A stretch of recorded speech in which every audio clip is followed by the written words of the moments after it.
This week on the WriterCon podcast. Well, it's not original with me, but for many years when I was at the Herald Tribune, I sat next to Red Smith, the most read columnist, I guess, at this time.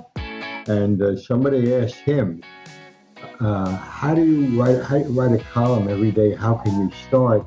And he said, well, first, I take a razor, I open up a vein, and I bleed a little bit. And that's probably the best advice I've ever heard. Welcome to WriterCon, a gathering place for writers to share their knowledge about writing and the writing world. Your hosts are William Bernhardt, best-selling novelist and author of the Red Sneaker books on writing, and Laura Bernhardt, award-winning author of the Wantland Files book series. Hey, writers. I'm joined as usual by Laura and our fabulous sound engineer, Jesse Ulrich. We're recording this episode a little early because Laura and I are going to be cruising, this time out of San Diego. And for some reason, we couldn't talk Jesse into coming on board the boat just to record an episode of the podcast. I mean, what is that? If there had been Star Trek actors on board, I bet you would have come. 100%. 100%. Would it require Patrick Stewart or would Neelix be enough? Neelix, that's a tough one. I would need more than just Neelix. The actor's name I can't remember right now. He's a very nice guy, very nice man. But it has to be Neelix and one other side character. At least one I'm more. sorry. Question in. I just want to be clear. I was not insulting Neelix. In fact, he's my son Ralph's favorite. But it's the only reason that name came to mind. Okay, but I know you've done that Star Trek cruise many times, or at least a couple. Why can't we have a cruise? I mean, we do the WriterCon cruise, of course. And by the way, that's coming up in April. Writers, aspiring writers. I'm so excited. Learn all about the cruise on the website. That's writercon.com. But that's for writers, and people are thinking about writing and whatnot. Why can't we have a Star Trek where the writers are the draw, that everybody wants to come on board and meet their favorite authors and get autographs? And, maybe if you're lucky, Jesse, you could end up in the hot tub with James Patterson. No. I'd jump out of that hot tub. Oh, no, I wouldn't jump out because I love hot tubs, but I was just staring. He could probably afford the suites that have their own hot tubs anyway. So he wouldn't. He would not hot tub with us. No, he isn't hot tub with the regular folk. Okay. Who would you want to be in the hot tub with, Jesse? Which author would be the one that you would get a little giggly about? Well, obviously, Brandon Sanderson would be great to have in a hot tub. Yes, the two writers that make up James S.A. Corey, the two men who wrote the Expanse series, that would be fun.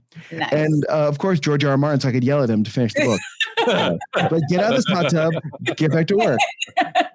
You're on a boat. Go write. Yeah. Why are you here? If he came, I bet we could. Yeah.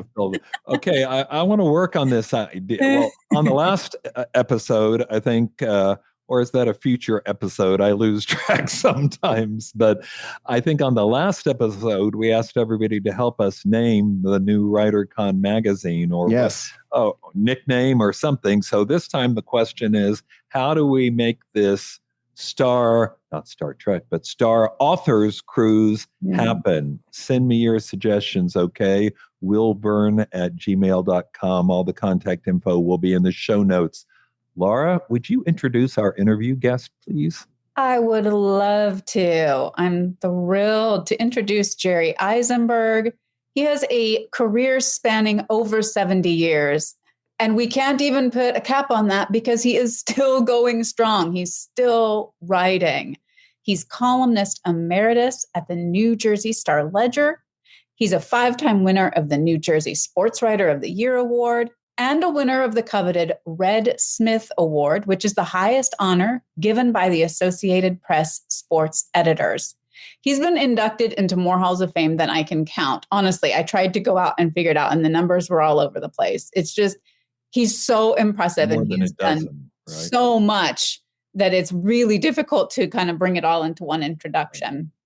However, we're going to be talking to him about his novel After the Fire, which he decided to write at the age of 90. It was at the top of his bucket list, and I'm so excited to hear about that novel coming into being. George Foreman described this novel by saying it KO'd and fascinated him because he didn't see such beauty and intrigue coming straight at him. Hold on to your seat and read after the fire. Nice. Well, can't wait to talk to him. But first, the news. Jesse, take us away.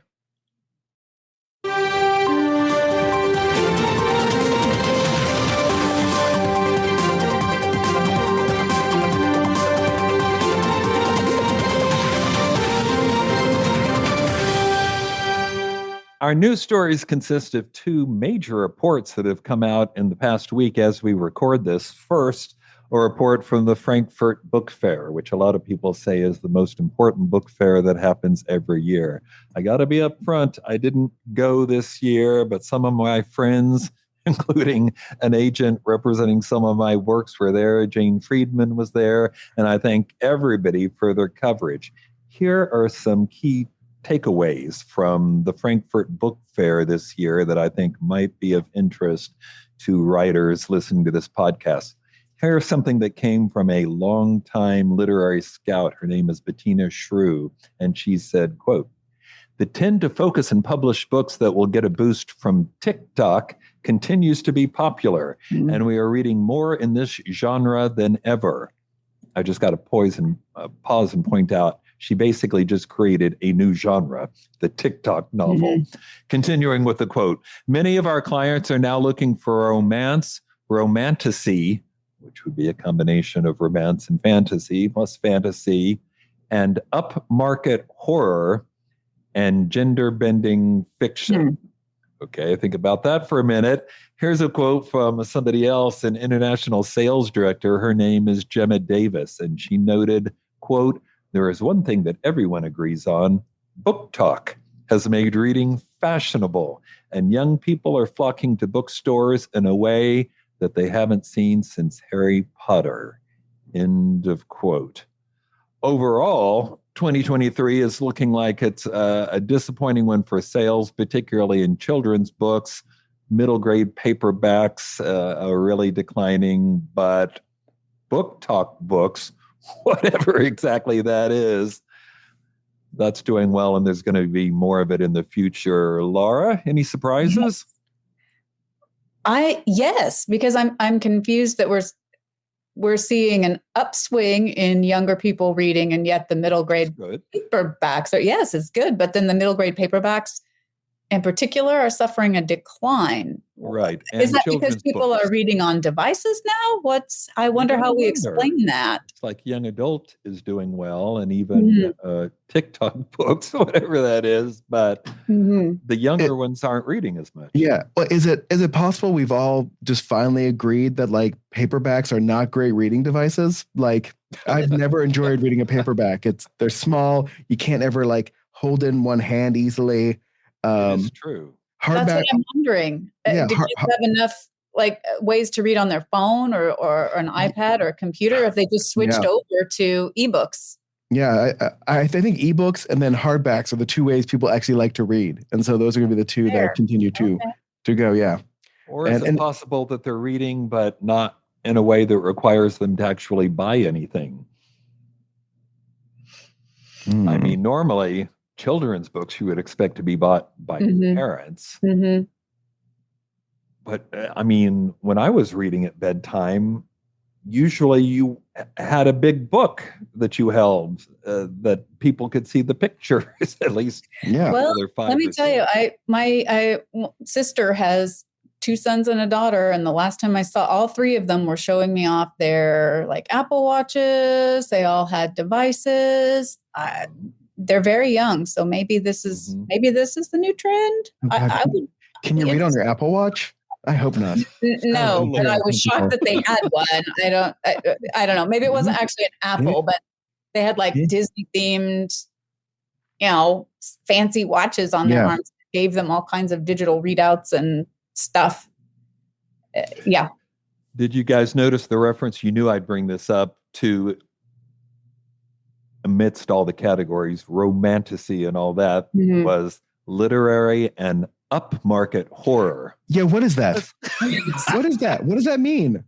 I don't think understand. it blend things too much, like he's saying. What is that? Now it doesn't communicate well to us. Does that mean definition. horror that isn't scary? Because when I hear people talk about literary thrillers, it's usually a thriller that isn't thrilling, but has some other. Is like upmarket horror, like horror that happens at like fancy stores? I don't understand what the term means. I think that's traditional publishing, and particularly the big five acknowledging that they're primarily publishing genre fiction, but implicitly saying, but ours is better. Everybody else it's upmarket. Particularly if they're going to descend to horror, the least respected, that's probably romance, isn't it? But at any rate, horror doesn't get much love, but now it's very popular with young people, so they've got to cover it. So it's upmarket horror. Yeah. Remember, Jesse, pinky out. Yeah. Yes. Yeah. Also, like, let's not forget hockey romance. Yes. Right. It's just one fascinating trend after another. Okay, news story number 2, and this is a report from the Authors Guild pertaining to author income. For those who don't know, the Authors Guild is an organization based in New York. It's probably the closest thing writers in America have to a union, and just in the for full disclosure, I'll acknowledge that I have been a member in the past, but I'm not currently. Okay, here's what their report says about authoring. Well, let's take this in stages, okay? Because this is, Jesse, get the charts ready. This is going to be like lecture time. No, it's not. But the problematic nature of this research, I wanted to point out because they can only get information from people who will actually respond to the surveys or the polls, and that tends to skew older. So as you can see on chart number 1, authors 65, people older than me make up 38% of this overall sample. So is that going to impact the results? Well, of course it does.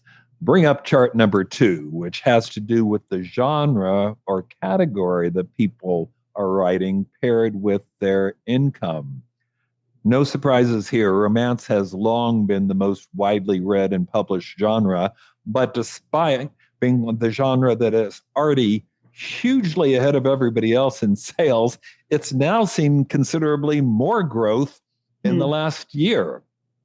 Other types of commercial fiction, like sadly mystery thrillers, are dependable, but not seeing increases like romances. And that leads us to chart number 3, which is when I think it all gets really interesting. This is the same chart, but now focusing on people who consider themselves full-time authors.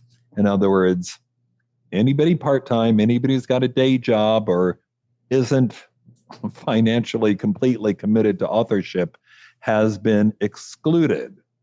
So what difference do you see now? Well, romance authors come out on top, way out on top. They earn more from book. Why aren't I writing romance? Because I was just wondering the same thing. At least you didn't say because you're not romantic, Bill. No. Worse. No, I was thinking, why am I not writing it? I was thinking the same thing. Not why aren't you writing it, but why aren't I writing it? Anyway, so they earn more from book sales alone than from any other type of income. Now, just to clarify, because we said these people are full-time authors, other types of income they might still get would be honoraria from speaking engagements or from being a book coach or selling something on their website. But no, here we're looking at just the income they make from book sales. And it's pretty impressive.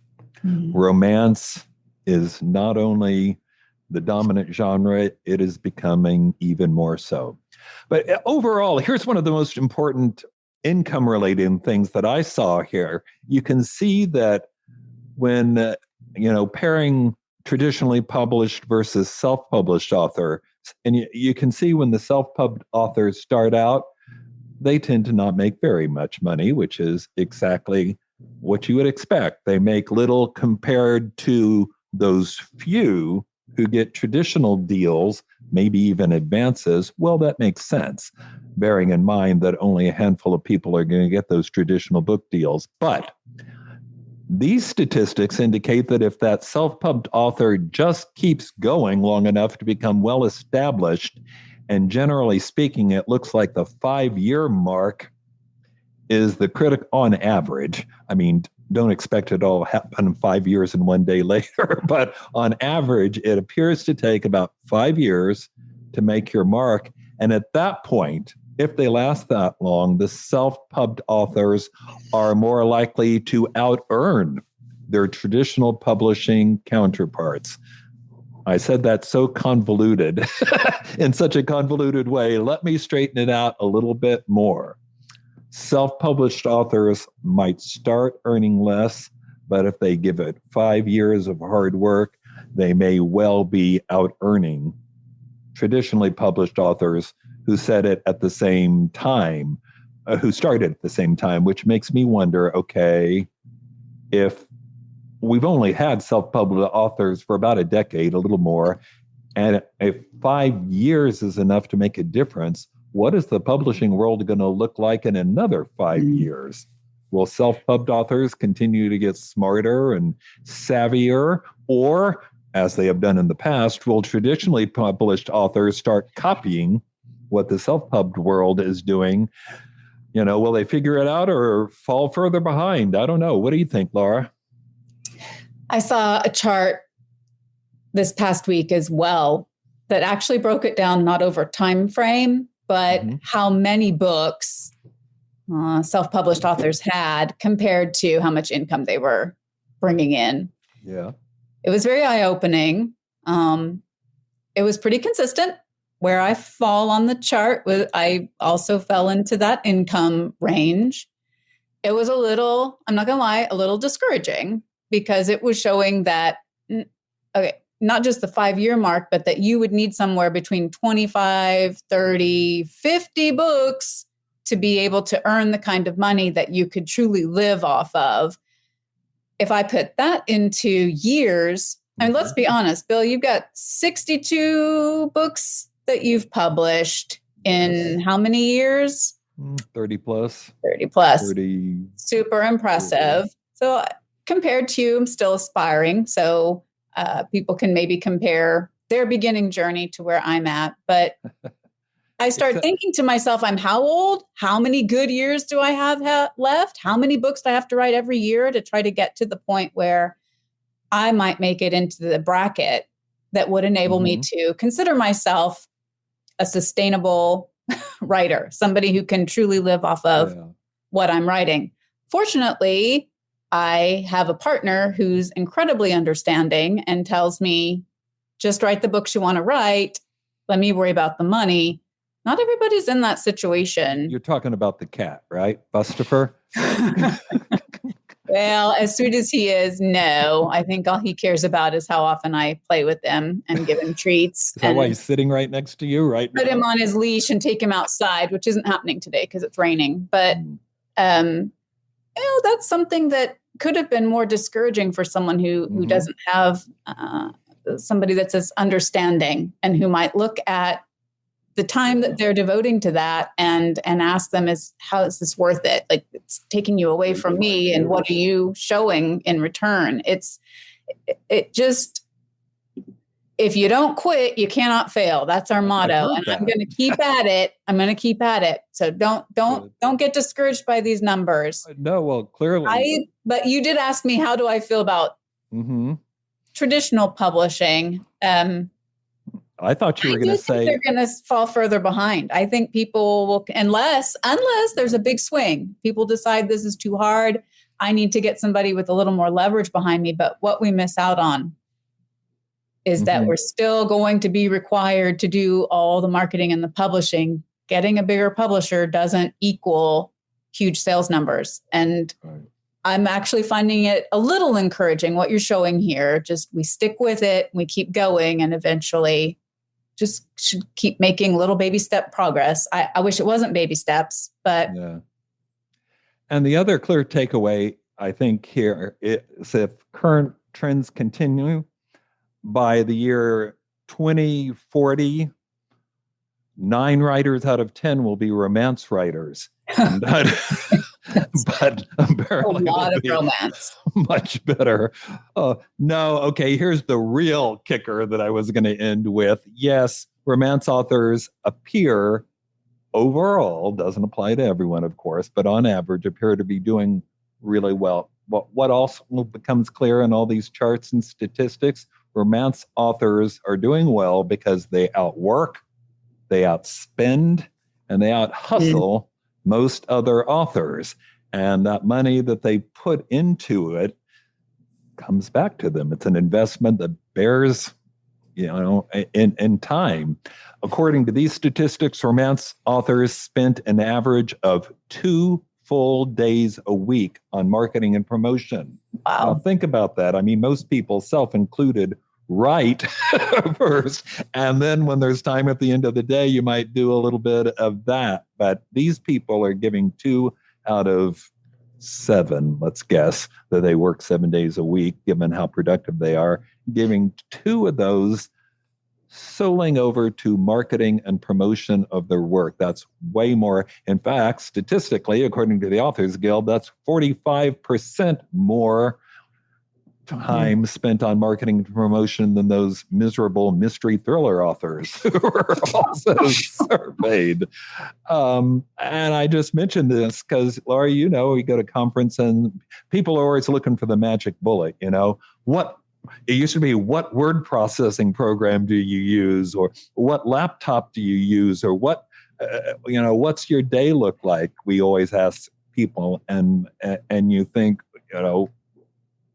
everybody is looking for the magic bullet that will turn them into a productive and successful writer. But it looks like the magic bullet is just commitment and hustle, doing the work and doing it consistently. I would agree with that, because I think by the time you're trying the latest and the greatest thing that's getting attention, people are going to have moved on to the next. It's just like trying to write to genre. If you're trying to catch something that's happening right now, you're going to be behind the curve no matter what. Same thing with marketing. People want to hop in and try what's working right now, but if it's already beyond that crest, you're going to fall behind. I think you have to do what's best for you. Maybe you can find the new creative thing that helps pop your book. That would be useful. All right, much to think about in these 2 reports. Jesse, cue up the music. Let's talk to Jerry Izenberg.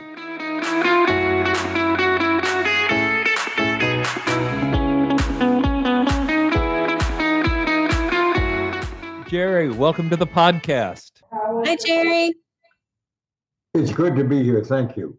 All right, traditional first question. If you could offer writers one piece of advice, and I bet you could offer a lot, but if you had to choose one, what would it be? Well, it's not original with me, but for many years when I was at the Herald Tribune, I sat next to Red Smith, the most read columnist, I guess, of his time. And somebody asked him, how do you write a column every day? How can you start? And he said, well, first, I take a razor, I open up a vein, and I bleed a little bit. And that's probably the best advice I've ever heard. I got scabs all over me from it. No doubt. Yeah. Hey, you just celebrated a birthday, right? Last I didn't month? celebrate it, but I had one. Okay. I'm 93, and what can I say about that? I don't know. I have well, tell us the secret. I'll give you some info. We just last weekend celebrated my mom's 95th birthday. Oh, wow. And so I want to know, what are the secrets so I can start doing it? What are your secrets? Well, there's 2 secrets. One secret is my ability to write. And that happens because I have an oversupply of venom, which is the greatest stimulant in the world. And the other secret is be a moving target. I had 72 years with my newspaper. Well, not really. Some of it at the Herald Tribune, and some of it making democracy safe for you too in Korea. But basically, some over 60 years with the same paper. And I discovered that I used to go into my office all the time, and I wore a trench coat and a hat, and they'd say, "Who is he?" And by the time I'd be out of the building, and they never caught up with me. So, Jerry, I assume that paper you mentioned is the Star Ledger. So, Yes. was that your first writing job? How'd you get started? Oh, that was simple. When I first joined them, they were the poster boy for illiteracy because we had two newspapers in the city, and this was number two. Probably out of two newspapers, it was probably number 34. And I was in college, and what I did was I made an arrangement. They take kids to go to, kids that are high school kids. They go to football games and whatever else, and they call in the necessary information. That's the first thing I did. So it really wasn't full employment because I was too busy trying not to go to class but still get my college diploma. And I worked that out very well. I had with a base of 100%, and I'm not good in math because I went to school in Newark, but nevertheless, on a base of 100%, I put out the school's newspaper for 45%. And then there was a bar around the corner called The Place. And I spent about 45% of my college time there, but it left me free at 10% to go to class on the days that I chose to. Well, I think it's incredibly impressive that you worked over 60 years at the same newspaper. I'm agog about that. But that's not all you were doing. You've also written a number of books about sports. There are nonfiction books, including Once There Were Giants, which was incredibly successful for you. We have to ask, what made you decide at the age of 89 that you wanted to switch it up and write a novel? Oh, that was simple. Somebody told me I couldn't. It was my agent, and he said, "I'm not going to handle it." He said, "Jerry, you have an international reputation as a sports writer." He's right about that. I'm in 18 halls of fame, and 4 of them are not in this country. I think that's because they're ashamed to tell people I'm in it. But nevertheless, I just decided I could do anything. So I had already written an autobiography, which I wrote too soon. I already had written a play, a one-act play. Nice. I already had written 19 billion different newspaper columns. And what was left to me, I had a number of historical things. But the thing was, I had never written a novel. I have never written a collection of poetry, although there's some very sensual stuff I gave my wife on her anniversary.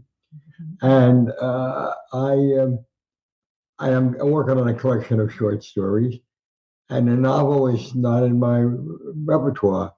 I was fortunate enough to find a great publisher, an understanding editor, which meant she kept her mouth shut when I wasn't going to give in.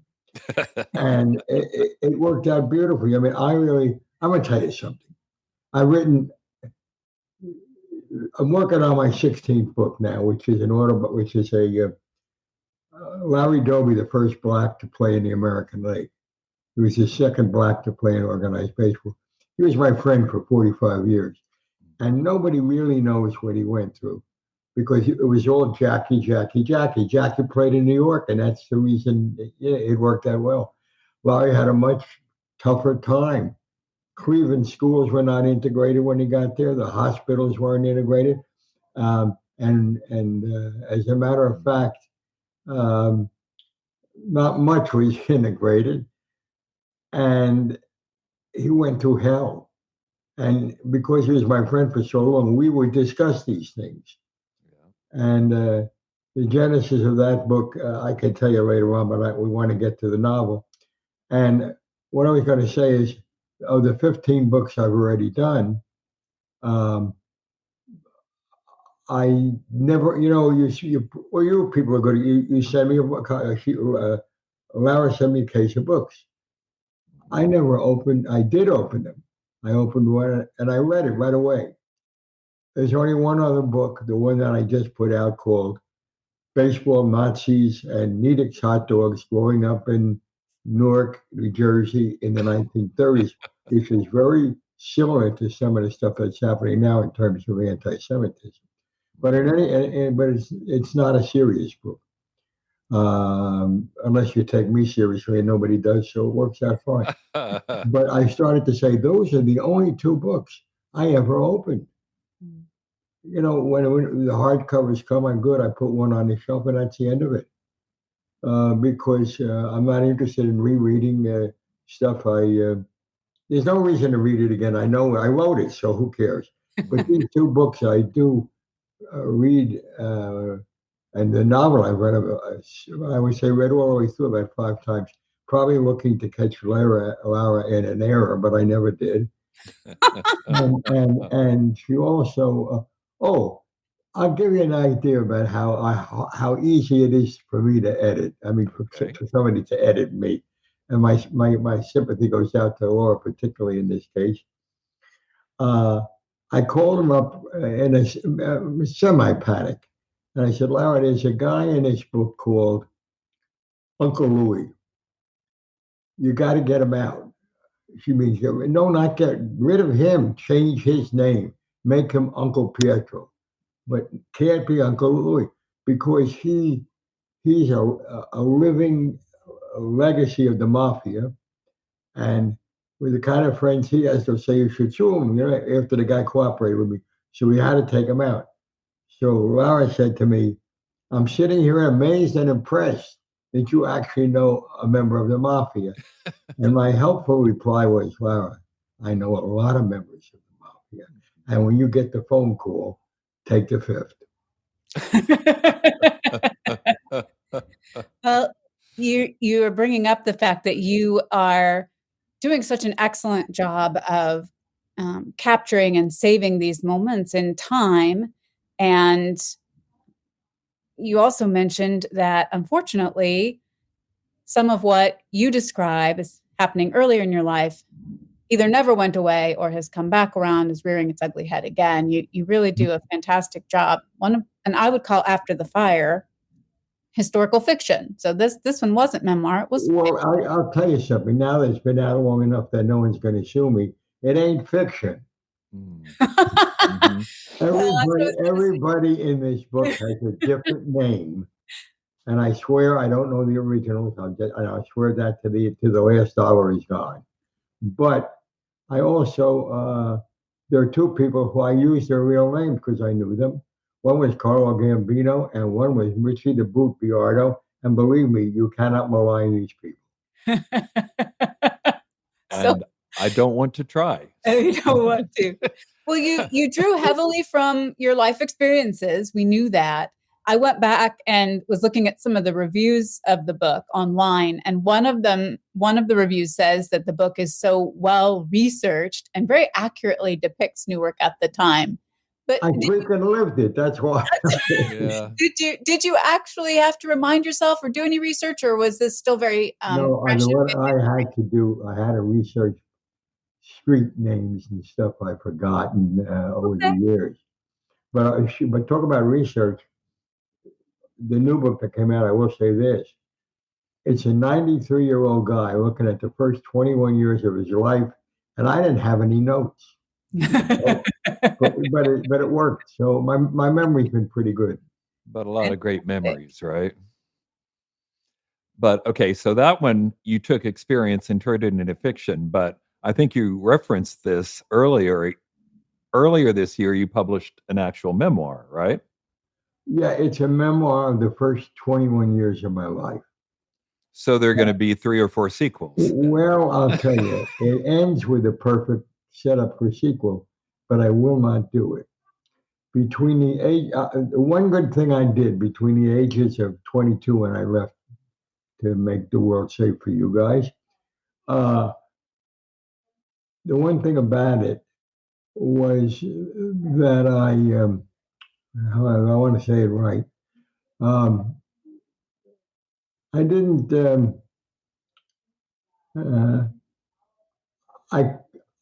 I didn't want Well, I'll answer your question because I was trying to find a way to say it without saying it.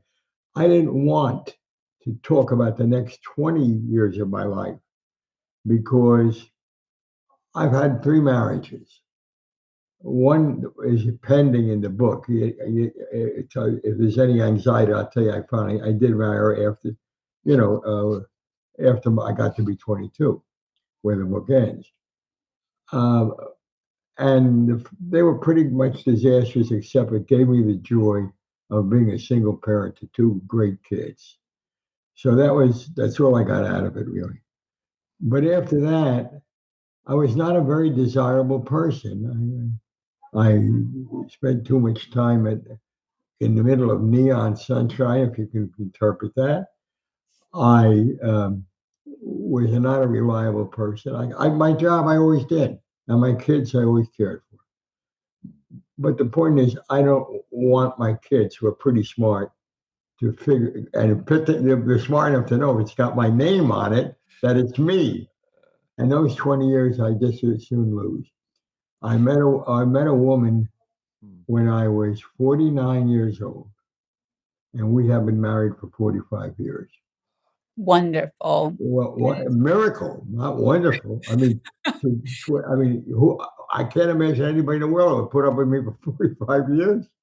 Well, let's talk But about that. that's how you do it, though, isn't it? That's how you write the second book, and it ends with your character arc. You marry, you've grown up, you've moved on, something like that. Well, I'd like to, but I tell you, I did some things I'm really not proud of. Okay. So we're at that. Those years go by. But you brought some of the important threads from your life into the book After the Fire. Oh, yeah. Which you're talking about a relationship between a Jewish boy and an African-American woman in Newark in 1968, following the riots that happened in 1967. Yes, 67, yes. What was your question there, Laura? Yes, I thought you could talk about that because that's one of the things from your life that's true. This That's a good lead-in. successful marriage of yours that you're talking about. Well, we had pretty tough times in the beginning. We really did, and but we, and racism is a multi-edged sword. I will give you 2 experiences where we experienced it from Black folk. My wife loves to eat at this cafe in those days.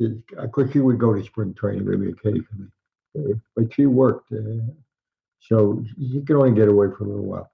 And there's a cafeteria in St. Petersburg, Florida, called Morrison's. And the kind of audience they had, they hired Casey Stengel as a spokesman when he was 79.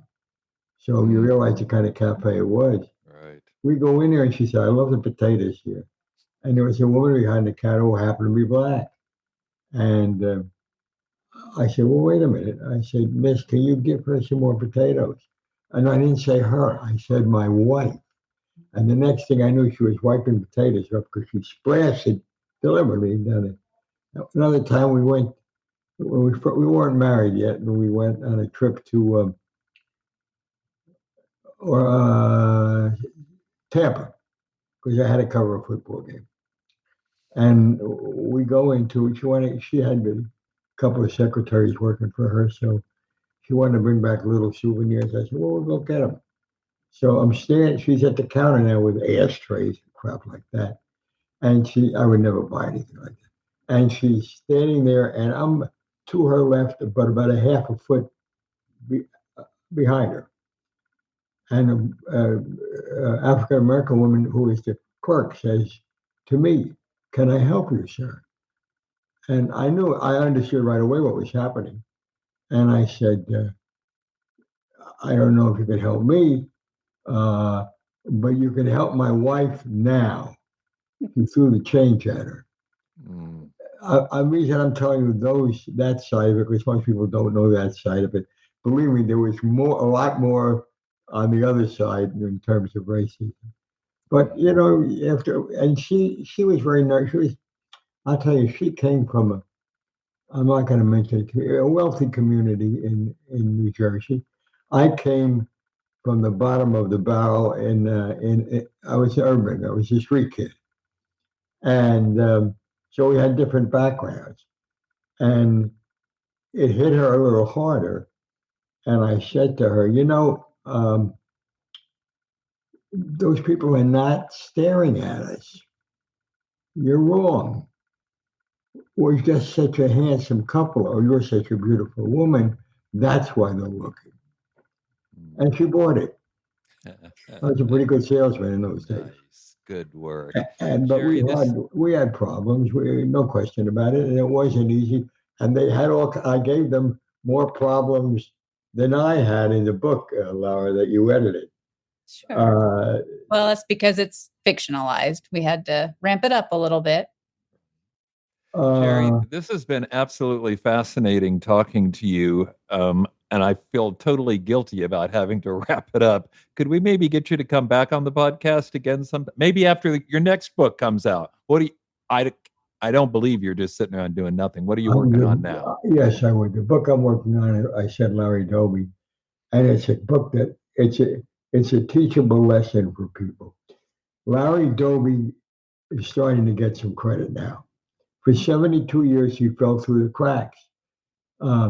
And the simple answer is, the name of the first chapter is Cleveland Ain't Brooklyn. Jackie was in New York with all the media, and Larry was in Cleveland with all the segregation. And it's like well, Jackie did it, so it's over. But the way Larry explained it to me, listen, Jackie took all the original crap. He really did. But I took the same crap. And nobody ever said we're going to be nice to the second Negro. And I think that sums up America in a lot of ways. When we go, this is the greatest country. When my father got shot for this country in World War I in 1917, his gift to me was the American flag for my first wedding. And right now, there's another flag hanging outside my window. There will always be one in honor of him. And the book that is the most recent book, it's a love story between my father and me and baseball and America. And I will come back. Of course, I'll come back. And I will. In fact, the next time I come back, we'll have to go longer. Sounds like a deal. Well, can we wrap up? Do you have any final parting words, any survival tips you've learned along the way? A lot of our listeners are writers. Is there something that you'd like to say to them? Maybe something you wish you'd known when you started on your journey? Well, for my style of writing fiction, which had all of one book, I would like to recommend an author who never gets any credit in this country. And he's my favorite author. And his name was, he's gone now, Nelson Algren from Chicago. He wrote about the South Side of Chicago. He wrote The Man with the Golden Arm. And much to his credit, he packed his bags and Otto Preminger said, "Where can you go? We're going to make the movie. You can't." He said, "I see what kind of movie you're making. You're not making my book. I'm going home. I pay you money. Don't bother paying me money. I just want to say goodbye. I promise you I won't let the door hit me in the ass on the way out." And he wrote like he talked. And I think I do in a way too. I think you do too. Hey, thanks so much for being on the podcast. Okay? Thanks, Jerry. My pleasure.